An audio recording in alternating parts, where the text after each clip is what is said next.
Bom, a gente está de volta e a gente vai conhecer agora a história de uma médica que vem mudando a vida de milhares de pessoas há mais de 20 anos. Eu tive a felicidade de conhecer a doutora Vera Cordeiro exatamente nesse período, quando esse projeto começou. Na época eu trabalhava para o Fantástico e fui fazer com ela uma reportagem para apresentar uma ideia que nos parecia, naquela época, muito revolucionária. Olha só, imagens são de 1993, o projeto estava recém-começado. E ela me falou de uma rotina que fez com que ela pensasse nesse projeto, que eu nunca mais esqueci. Que é o seguinte, ela recebia uma criança, que ela estava internada, porque ela vivia na miséria, ela ficava doente, ela era internada no hospital, ela era tratada, recebia alta, voltava para a miséria, voltava a ficar doente, era reinternada, ainda mais grave. E ela ficava inconformada com esse ciclo que não terminava, até que muitas vezes essa criança morria. Então, ela percebeu que os pacientes precisavam muito mais do que atendimento médico. Eles precisavam de um atendimento global. Por isso, estou super feliz de receber você aqui hoje, Vera. Muito obrigada por estar aqui com a gente. Bem-vinda. Senta aqui perto da Mariana, por favor. É muito bom ter você, porque exatamente eu nunca me esqueci dessa rotina. Ou seja, deve ser muito difícil realmente você trabalhar, você perceber que num primeiro momento você cura uma criança e que de repente ela volta daqui a um tempo para você pior do que ela estava. Era realmente muito frustrante, ainda mais nós somos mães. Você sabe como é apaixonante ser mãe, né? E eu comecei trabalhando na pediatria do Hospital da Lagoa, um hospital público no Rio de Janeiro, e eu comecei a perceber que o ato médico muitas vezes é cavar um buraco na areia. Porque se trata da Priscila, que tem pneumonia, e a pneumonia é a ponta do iceberg. Por trás, a verdadeira causa da internação daquela criança são as condições de vida que ela está submetida e a sua família também está submetida. Então, chove dentro da casa, o marido está desempregado, não é? A criança não tem acesso à comida, alimentação.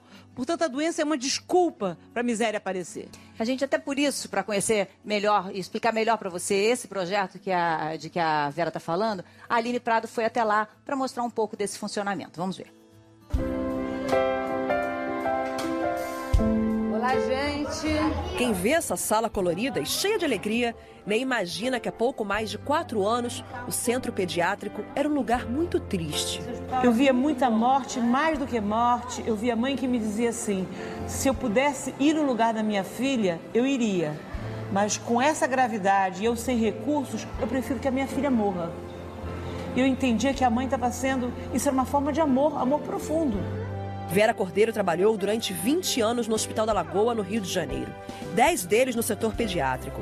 E percebeu que para salvar os pacientes é preciso ir além do trabalho de médica. É como se a doença fosse a ponta do iceberg.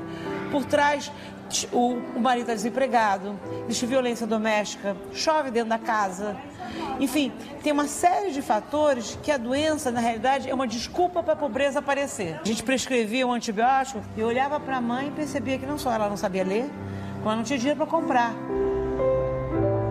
Vera encontrou apoio na família para ajudar os pacientes. Eu comecei enlouquecidamente a vender objetos da minha própria casa para complementar as necessidades dos pacientes pós-alta.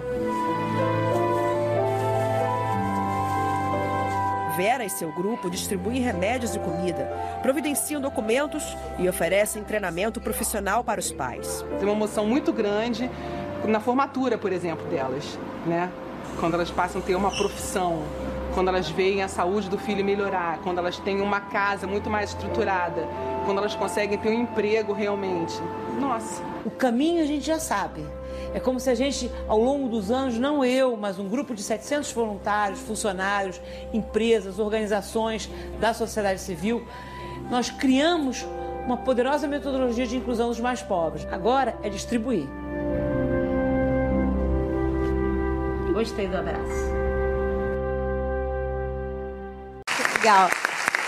Vera, na verdade, você acha que o fato de vocês, por exemplo, prepararem essa família, oferecendo ajuda para uma profissão, esse seria o grande diferencial? Ou seja, ensinar a caminhar com as próprias pernas depois dali? Eu acho importante isso, porque, Fátima, a pobreza é multidimensional. Se você não tiver um approach multidisciplinar para transformar a vida das pessoas, você faz uma maquiagem na pobreza. E o ato médico, a medicina e direitos humanos, eles perderam o caminho juntos, que há muitos anos atrás existia. Está no momento da medicina ser transformada. Eu não sou contra, o ato médico é fundamental, Só que nós tivemos que conceber uma organização, não para substituir o que os médicos fazem dentro do hospital, mas para dar sentido ao ato médico. Porque se gasta muito dinheiro nos hospitais públicos, mas, na verdade, ele não se completa. Porque a verdadeira causa está nas condições de vida que estão submetidas as crianças e suas famílias. O Saúde Criança foi eleita a melhor organização social da América Latina. Vocês receberam até um elogio de um Nobel da Paz, né? O Mohamed Yunus. Mohamed Yunus, indiano, né? Mohamed Yunus, o Nobel da Paz 2006, ele diz: Saúde Criança é uma poderosa metodologia de inclusão dos mais pobres. E todos vocês sabem que o Brasil foi para as ruas, né? Os jovens foram para as ruas para protestar. Temos um país mais justo. Eu tenho certeza que a metodologia não foi criada por mim. Mais de 700 voluntários, empresas nacionais e internacionais. Sem dinheiro do governo, nós criamos uma poderosa metodologia para promover justiça social nesse país. Agora, a ideia é como nós já ajudamos mais de 43 mil pessoas. Eu ia te perguntar quantos estados, vocês, na verdade, criaram uma espécie de uma franquia social. Quer dizer, ensinar esse método que foi concebido por ela e pelos voluntários, para que isso se espalhe em outros hospitais, em outros centros, né? Para quantos lugares vocês já exportaram essa metodologia? Essa metodologia já está em 6 estados no Brasil. Está em Pernambuco, em Goiânia, está como política pública em Minas Gerais, está em Santa Catarina, Rio Grande do Sul, Rio de Janeiro e São Paulo. Mas é possível funcionar essa franquia com uma estrutura menor, para ela ser adaptada em cidades menores também, e isso aos poucos ir crescendo com a ajuda da sociedade? Essa é uma das nossas ideias, licenciar a metodologia. Porque é como se nós tivéssemos descoberto a penicilina. Agora, como é que espalha? Quando eu vejo esse movimento da juventude finalmente indo para a rua, dizendo país de primeiro mundo é um país que existe justiça, que existe saúde, que existe educação, eu começo a perceber que essa metodologia, que é multidimensional, é a resposta para os jovens. Não é uma delas, mas talvez a central. Por que eu acredito tanto nesse modelo?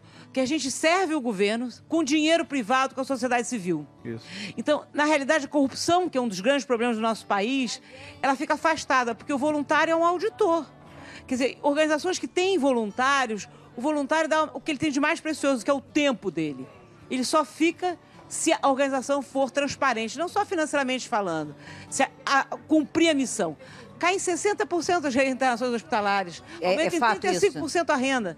A gente ganhou, fui para Oxford receber, em nome de toda a instituição, né, o prêmio do Robert Redford, em Oxford, que eles escolheram as 100 melhores organizações pela transparência, poder de replicação e impacto social. Agora me diga, Vera, o que essa família tem que fazer para que ela receba tudo isso? Ou seja, ela tem compromisso? Ela tem que participar das aulas? O que a família tem que cumprir? Essa pergunta é fundamental, porque tem que haver uma contrapartida, né? O crescimento, eu costumo dizer, que não são só os pobres que estão excluídos do nosso país. Os ricos, classe média, nós estamos todos excluídos. É uma sociedade em que o tecido social se esgarçou. Então, a única forma de diminuir a violência nesse país, a única forma de diminuir a criminalidade a que todos estamos expostos, é um tecido social suturado, usando um termo médico. É um tecido social que seja íntegro. Então, respondendo a Fátima, qual é a forma, qual é a contrapartida da família? Ela recebe, a gente faz uma triagem dentro do hospital, porque aquele paciente diz, como pobre ele tem tudo, esse não chega no Saúde Criança, entre os que vivem abaixo da linha da pobreza. Mas desde o começo a gente explica que ela vai receber remédio, comida, apoio psicológico, apoio legal, vai se estabelecer metas que ela vai ter que cumprir durante 2 anos, leva 2 anos para transformar da miséria à dignidade. Agora, eu vou dar a reforma, vou ajudar ela a reformar a moradia, mas em contrapartida ela tem que provar que ela foi ao curso profissionalizante que a instituição Saúde Criança está pagando para ela fazer. Então, existe toda é como se fosse a família vira uma empresa. A família... E os voluntários e funcionários também é uma empresa. São os dois lados do Brasil, a parte bélgica do Brasil, a parte índia do Brasil, se falando e se curando mutuamente. Como se o lucro fosse a autonomia que essas famílias passem a ter. O lucro do Saúde Renascer ou seja...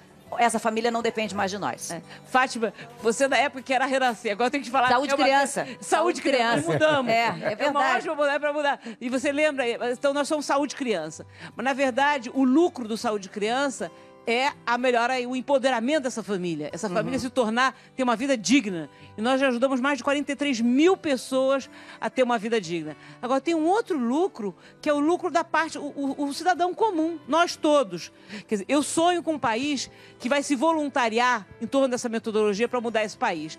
Muita gente, eu brinco que a gente economiza em Prozac, porque muita gente chega lá e, na realidade, chega deprimido. Quando houve uma história heróica de uma mãe, tem 2 filhos com anemia falciforme e passa o batom para ir ser atendida no Saúde Criança, ela muda os seus próprios valores e vai de encontro, né, aos que precisam. Vera, eu vou aproveitar para mostrar, então, uma família atendida e uma família que realmente impressionou a Aline quando esteve lá visitando vocês e foi conhecer a casa dela. Vamos ver.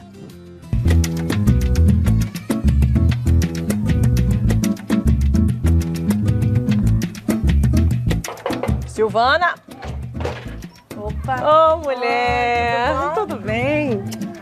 Um prazer te conhecer. Prazer meu. Essa aqui é a casinha que você ganhou lá da ONG Saúde Criança. Esse daqui mesmo. Antes de eu morar aqui, eu morava no Cantagalo. Minha casa lá teve um probleminha na enchente que teve aí, caiu a metade da casa. Eles tiveram muito contato com a água da chuva, assim, contaminada, a água do rato, porque ela tinha muito rato. E o corpinho dele era ferida pura. Carne viva mesmo. Ele pegou um problema de pele em decorrência da contaminação com a água. Toda vez que eu ia no médico, ele tava não tinha resultado nenhum. Aí ele pegou e me indicou o Saúde Criança, né? Pra eles poderem me ajudar. Eles dão a passagem, tem esse cuidado com a gente de dar a passagem pra gente ir voltar. E a alimentação também. O leite das crianças, que muitas das vezes não tinham leite. Agora não falta o leite deles. Então olha só, hora de empanar e congelar. Depois que eu fiz a oficina, deslanchou tudo mesmo. Eu comecei a aprender outras coisas, eu aprendi a caminhar. Como se a gente fosse um bebezinho, fui crescendo e aprendi a andar com as minhas próprias pernas. Aprendi a me defender, para me defender os meus filhos. Meus filhos nunca foram numa festa. E eles tiveram uma festa, eles tiveram um Natal. Coisas que eles nunca tiveram. Foi o que eu nunca tive, nunca pude dar para os meus filhos, o Saúde Criança deu. E isso me faz feliz, isso me deixa bem.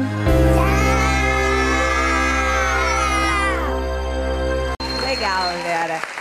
E hoje, olha, as filhas da Silvana vendem doces e salgados na escola, têm renda própria, então começa a ter um ciclo de produção e de saída daquela vida em que eles estavam. Né? Você, no início da reportagem, você falou o seguinte, eu vendia coisas da minha casa. Como seu marido reagia a isso? Como suas filhas reagiam a isso? Eu acho que eles foram bastante pacientes, né? Porque eu me sentia, até o dia de hoje, eu me sinto num estado alterado de consciência.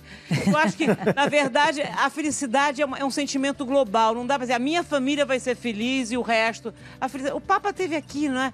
E ele falou muito da palavra encontro, que é o nome do seu programa, isso. Fátima, né? De encontros. O que falta nessa sociedade que a gente vive extremamente materialista, que a gente acha que a gente vai conseguir a felicidade na matéria... Não é bem na matéria, é no encontro, né? Mas o meu marido ficava... Ele viajava muito nessa época a trabalho. Ele dizia, cadê aquele relógio de parede? Virou quimioterápico. Aí as crianças diziam, mamãe, a minha boneca japonesa não. Porque ele trancava armário, porque ela sabia que eu ia vender a boneca japonesa, não tinha recurso nenhum. Nós começamos do zero, né? E hoje em dia nós organizamos e ajudamos a mais de 10 instituições em 6 estados. Santa Catarina, enfim... Porto Alegre, São Paulo, Recife, Rio Grande do Sul, Goiânia. Tem uma pessoa que acompanhou desde esse início, fiquei muito feliz de vê-la. Ela acompanhou todo esse processo. Ela confessa que no início não gostava muito, mas hoje ela é fã. Vamos ver. Eu só queria te dizer que, enfim, embora às vezes seja difícil entender, tivesse sido difícil entender na época, eu tinha 13 anos, toda aquela história de doação de brinquedo, doação de coisa, doação de tempo, né? Quanto tempo você doou, quanto tempo você dedicou para tudo isso? Hoje em dia eu entendo e hoje em dia eu tenho o maior orgulho de você. Enfim, quero te dizer que seu exemplo, a sua generosidade, a sua ética, a sua firmeza, o seu trabalho, seu coração e a sua coragem de fazer tudo o que você fez é algo que nunca vai deixar de me emocionar e eu não consigo falar nisso sem chorar. E eu queria te dizer que eu te amo muito E obrigada por você ser minha mãe. É um privilégio. Eu te amo. Vera, eu me lembro... Eu também fiquei muito emocionada ouvindo o depoimento dela. E assim, porque eu me lembro muito da nossa conversa quando eu te conheci, em que você dizia que você voltou para casa, que você olhou para as suas meninas e que você pensava, como é que eu posso conviver com as minhas filhas, com a realidade que eu posso oferecer a elas e deixar aquelas crianças na situação em que elas estavam. Então, o que ela diz, ou seja, essa doação, eu acho que foi realmente o que mais me comoveu desde aquele início, e é por isso que eu fico tão feliz de ter você hoje aqui, vendo o sucesso do seu trabalho, do seu projeto. Eu acho que hoje você é muito mais feliz do que você era. Fátima, eu te agradeço de coração e eu tinha que vir aqui no seu programa, porque você, quando a gente não tinha absolutamente nada, você estava lá nas cavalariças, onde ficavam os cavalos da Bezosone Laje, no Parque Laje, apoiando o trabalho, na época do Betinho, né? Então você estava lá dando força e de novo dando força. Eu fico muito emocionada com o depoimento da Marina, minha filha, porque no dia a dia não é fácil compreender essa visão maior, mas é bíblica, já que o Papa esteve aqui, né, a gente sabe, procurar primeiro o reino dos céus e o resto será dado por acréscimo, né? Eu me lembro que eu saía para trabalhar como médica, deixando minhas filhas com febre em casa. Mas quando eu voltava, estava tudo arrumado. Né? Então, essa ideia de que você cuida primeiro dos seus e depois, enfim, vai à luta para cuidar dos outros, não. Vai de encontro ao sofrimento e a sua vida vai estar arrumada. Muito legal, Vera. Muito obrigada por esse reencontro. Na verdade, é o nosso reencontro, né? Muito feliz de receber você. Parabéns. E que essa franquia se espalhe aí pelo Brasil e que a gente tenha muitas outras crianças assistidas assim. Obrigada.